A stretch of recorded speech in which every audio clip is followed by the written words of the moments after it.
Invincible season 4 का finale एक action episode नहीं है, ये एक साइकोलॉजिकल हॉरर एपिसोड है। ये एपिसोड कैरेक्टर्स के अंदर के चल रही इंटरनल कॉन्फ्लिक्ट पर बेस्ड है। मार्क का पीटीएसडी, नोलन का गिल्ट, ईव का डिप्रेशन, हर कोई मेंटल ब्रेकडाउन से गुजर रहा है। मार्क अर्थ पर वापस आता है और पहले ही सीन में विल्ट्रोमार्स अर्थ को तबाह करते दिखाए जाते हैं और फिर मार्क की आंखें खुलती है, वो एक सपना था। और ये पहला सीन इस पूरे एपिसोड की टोन सेट करता है। मार्क का दिमाग टूट चुका है, उसको पीटीएसडी है। जो नहीं जानते पीटीएसडी क्या होता है तो मैं आसान शब्दों में एक्सप्लेन करता हूँ। जब कोई इंसान बहुत डरावना या शॉकिंग एक्सपीरियंस से गुजरता है, जैसे एक्सीडेंट, एक्सट्रीम वायलेंस, वॉर या कोई बड़ा लॉस, तो कभी कभी उसका दिमाग उस इवेंट को प्रॉपरली प्रोसेस नहीं कर पाता और उसको वो इंसिडेंट बार बार याद आता रहता है, इवन जब डेंजर खत्म हो चुका हो तब भी। और मार्क अभी इसी सिचुएशन से गुजर रहा है।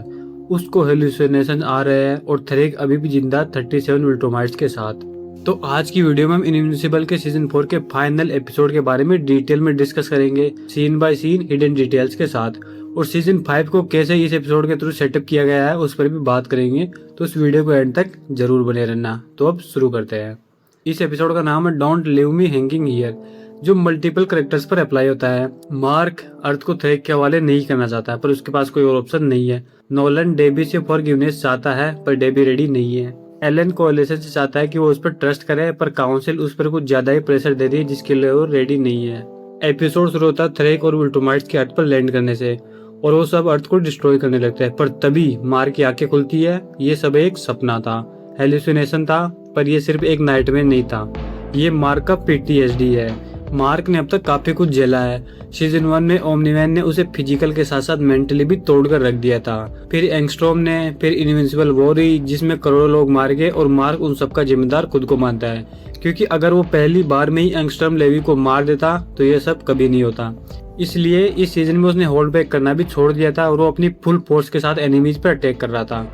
तो इसी तरह सीजन 1 से अब तक ऐसे कई सारे इवेंट्स हुए हैं जिन्होंने मार्क को मेंटली बहुत तोड़ा है। और फिर थ्रेक के साथ हुई final fight final nail in the coffin था, जिसने उसे पूरी तरह तोड़ के रख दिया।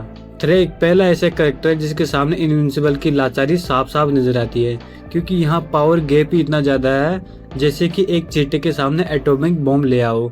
अभी इनविंसिबल थ्रेक के सामने मच्छर बराबर भी नहीं है, और इसीलिए उसको बार बार हेलुसिनेशन आ रहा है कि वो कभी भी आएगा और उन सबको मार देगा जिनकी भी मार्क केयर करता है, जो हमें थ्रू आउट पूरे इस एपिसोड में देखने को मिलता है। दूसरी ओर नोलन का एक अलग आर्क चल रहा होता है। नोलन डेबी के पास जाता है और नोलन माफी मांगता है। वो कहता है कि वो बदल गया है, कहता है कि वो सब ठीक करना चाहता है। उसने अब तक जितना भी किया है उन सबको वो वापस ठीक करना चाहता है, पर उसने जो ट्रॉमा डेबी को और पूरे अर्थ को दिया है उसको इतनी आसानी से भूल पाना पॉसिबल नहीं है।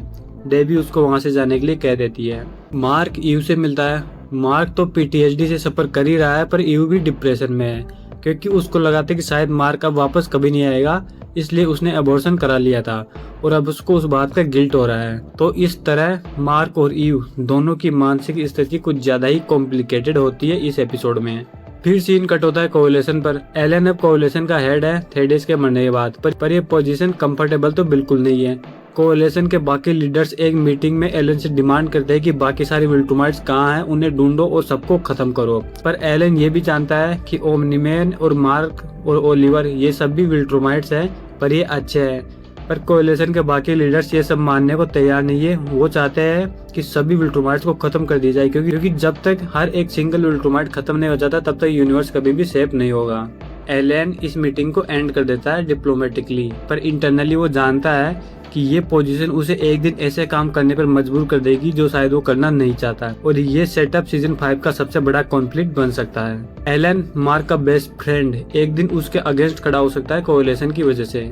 नोलन भी अर्थ की उस जगह पर जाता है जहाँ सीजन 1 में उसने मार्क को मार मार के ऑलमोस्ट खत्म कर दिया था। ये वही जगह है जहाँ पहली बार उसके अंदर इंटरनल कॉन्फ्लिक्ट शुरू हुई थी अपने विल्ट्रम आइडियोलॉजी के अगेंस्ट, जो नोलन की लाइफ का एक टर्निंग पॉइंट होता है कि कैसे अर्थ के मात्र 20 साल उसकी 1000 साल की विल्ट्रोमाइट जिंदगी की डायरेक्शन ही बदल देती है। वो अपने ही लोगों के अगेंस्ट लड़ने को तैयार हो जाता है। ये एक फुल सर्कल मूवमेंट है। ये जगह अब नोलन की गिल्ड का सिंबल बन गई है। तब सीजल आता है। नोलन सीजल से अपोलाइज करता है, जो कहर उसने सीजन 1 में मचाया था उसके लिए। सीजल का सिंपल जवाब था लीव द प्लेनेट, क्योंकि अभी भी वो उस पर विश्वास नहीं करता है। कोई फॉरगिवनेस नहीं, कोई ड्रामा नहीं, बस एक कोल्ड डायरेक्ट रिजेक्शन। यहाँ आप एक चीज नोटिस कर सकते हो कि सीजल विलन से भी हेल्प लेने से नहीं रुकता। अगर उससे अर्थ को सेव रखने में थोड़ी भी मदद मिले तो वो विलन्स के साथ भी कॉम्प्रोमाइज करने के लिए रेडी रहता है। उसने सिनक्लेयर के साथ भी यही किया था। वो कोएलिशन और प्लैनेट्स की हेल्प लेने से मना नहीं करता, क्योंकि इस विल्ट्रोमाइट थ्रेट्स के सामने उसको जितनी हेल्प मिले उतनी कम है।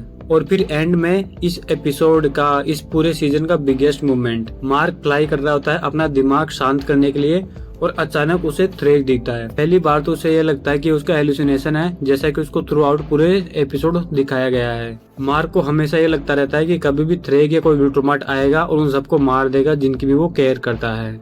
पर ये कोई हेलुसिनेशन नहीं होता है, ये रियल होता है।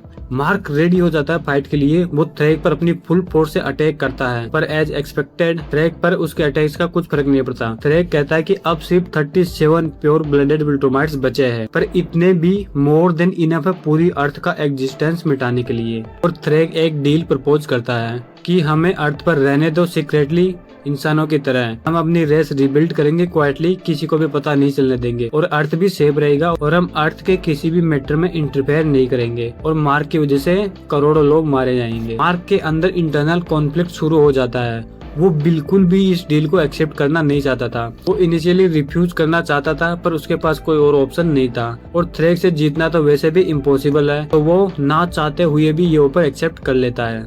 मार्क के इस डिसीजन ने टेम्परली अर्थ को तो सेव कर लिया, पर फ्यूचर में पूरे यूनिवर्स के लिए खतरा भी पैदा कर दिया, क्योंकि अर्थ की पॉपुलेशन बिलियंस में है। और अगर हम केवल 100 साल भी लेकर चले, जो विल्ट्रोमाइट्स की लाइफ स्पैन के पर्सपेक्टिव से कुछ भी नहीं है, तो 100 सालों में विल्ट्रोमाइट्स की पॉपुलेशन लाखों में हो सकती है। लाखों विल्ट्रोमाइट्स जो ऑलमोस्ट प्योर ब्लडेड विल्ट्रोमाइट्स जितने ही पावरफुल होंगे, क्योंकि ह्यूमन डीएनए विल्ट्रोमाइट डीएनए से ऑलमोस्ट 100% सिमिलर है और कॉम्पेटिबल है, जिससे कि हर एक ह्यूमन विल्ट्रोमाइट चाइल्ड उतना ही स्ट्रॉन्ग होगा जितना कि एक प्योर ब्लडेड विल्ट्रोमाइट होता है। और इसका एग्जांपल के रूप में हम मार्क को देख सकते हैं। मार्क करंटली एक एवरेज विल्ट्रोमाइट से तो बहुत पावरफुल है, और उसने सेकंड मोस्ट पावरफुल विल्ट्रोमाइट्स को 2 बार डिफीट किया है, और ये कोई छोटी फीट नहीं है बिल्कुल भी। तो भाई लोग, ये एपिसोड एक्शन सीजन फिनाले नहीं था, ये एक स्लो पेनफुल साइकोलॉजिकल एपिसोड था। पर जो चीजें इस एपिसोड ने सेटअप की है, उसने सीजन 5 के लिए फाउंडेशन तैयार कर दिया है। और हॉनेस्टली मुझे लगता है कि सीजन 5 पूरे शो का बेस्ट सीजन होने वाला है, क्योंकि इसमें कई सारी बड़ी बड़ी चीजें होने वाली है। थ्रेग अभी जिंदा है, विल्ट्रोमाइट्स अर्थ पर है, और अर्थ इतने बड़े डेंजर में कभी नहीं रहा, जिसको रोकने के लिए मार्क कुछ भी नहीं कर सकता। आपको कैसा लगा ये सीजन फिनाले, और क्या मार्क ने सही डिसीजन किया? और आपको क्या लगता है सीजल को जब ये पता चलेगा कि 37 विल्ट्रोमाइट्स अर्थ पर रह रहे हैं और अपनी पॉपुलेशन को रिबिल्ड कर रहे हैं, तो वो अर्थ को बचाने के लिए कितने एक्सट्रीम स्टेप्स ले सकता है, ये कमेंट करके जरूर बताना। मिलते हैं नेक्स्ट वीडियो में।